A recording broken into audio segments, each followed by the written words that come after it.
पुन्हा आज संत वामनभाऊ महाराजांच्या 48व्या पुण्यतिथीच्या निमित्ताने तसंच गहिनीनाथ गडाच्या विविध विकास कामांच्या भूमिपूजन प्रसंगी ज्यांच्या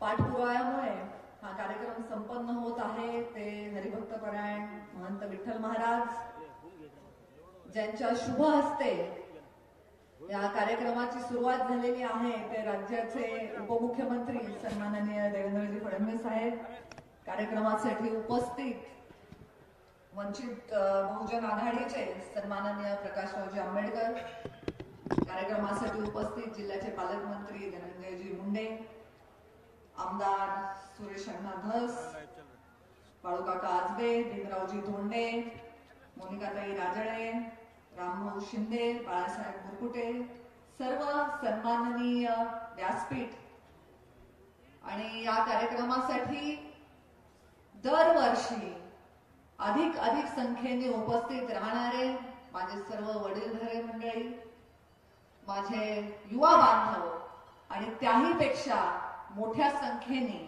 या कार्यक्रमाचं खरं सौंदर्य ज्यांच्यामुळे आहे त्या सर्व माझ्या माता भगिनींनी मी आज तुमचं सगळ्यांचं इथे मनापासून खूप खूप स्वागत करते।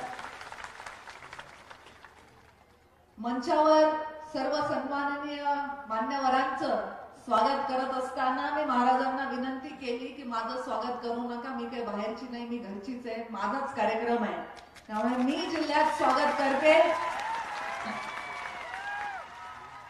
आपण सर्व एकाच घरची लेकरं आहोत, आपण आपसात स्वागत समारंभ करणं काही मला संयुक्तिक वाटत नाही। दरवर्षी या गडावर येण्याचा नियम आहे, त्या नियमाचं पालनही आम्ही करतो, भक्तिभावाने येतो।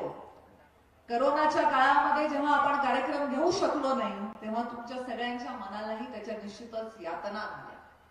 गडाचा विकास व्हावा यासाठी राजकीय आयुष्यात प्रवेश केल्यापासून सतत कार्यरत आहे, पण गडाच्या विकासाची खरी सुरुवात झाली जेव्हा पंकजाताई पालकमंत्री असताना 25 कोटी रुपयांचा निधी आपण या गडाच्या विकासासाठी मंजूर करून घेतला आणि 2 कोटी रुपयांची कामं त्या काळात झाली सुद्धा। नंतर दुर्दैवाने राज्यामध्ये सत्तांतर झालं आणि मग त्या कामाला म्हणावा तशी गती मिळाली नाही, त्याला थोडा खेळ बसला होता।